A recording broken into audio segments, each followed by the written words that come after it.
And it's now time for the business review.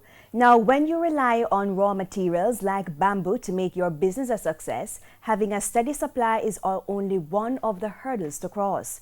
As you'll hear from TVJ's Andrew Laidley, finding quality bamboo is also important.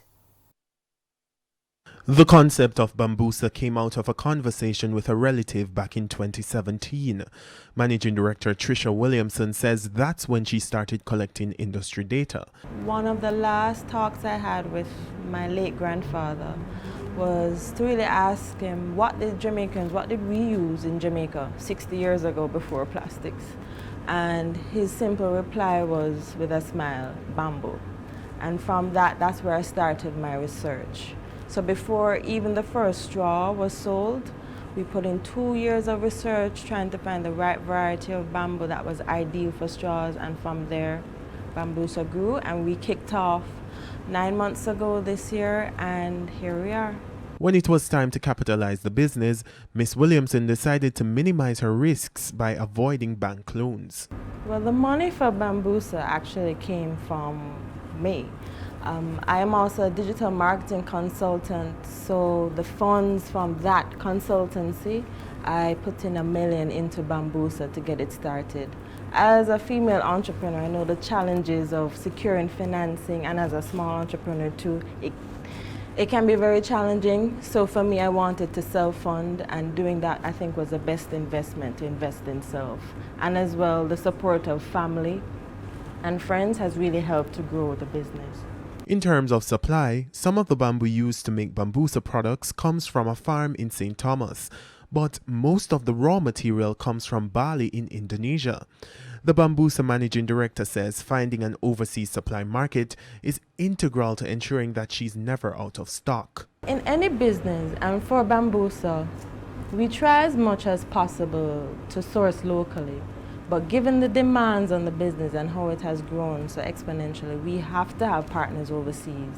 So one area of that in terms of the bamboo straws is with Bali.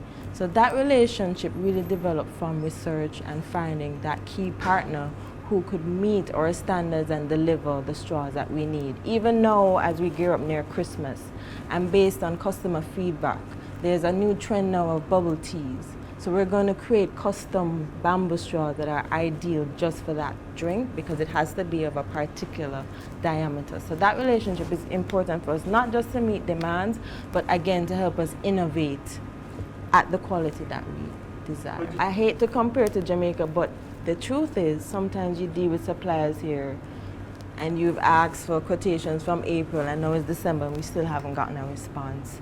And if I had, as the head of Bambusa, relied solely on that, we would be out of business. She says the next major objective is to find factory space to build out capacity and take the business international. Right now our focus is heavily Jamaica and the Caribbean, but based on where our clients are coming from and what they're requesting of us, like we're getting requests from food festivals across the world. You're talking 40,000 at a time in terms of orders. As for those looking to start similar businesses, my initial idea was to be a purist. I'd grow the bamboo myself, I'd cut it, all of that, and package and ship. And he just looked at me and he said, no. He said, your strength is not in the farming. Your strength is in the marketing, the business management. That's where you need to focus. What you need to do is to partner with people who can create the straws to your quality specifications and standards and meet your demands, and you manage that relationship. Because he said, Trisha, if you don't do that, once this hit the market, because he saw the product, he saw how excellent it was, the demand is going to overwhelm you and you will be locked down in a few months. And it's the best advice I've ever gotten. Andrew Laidley, TVJ News.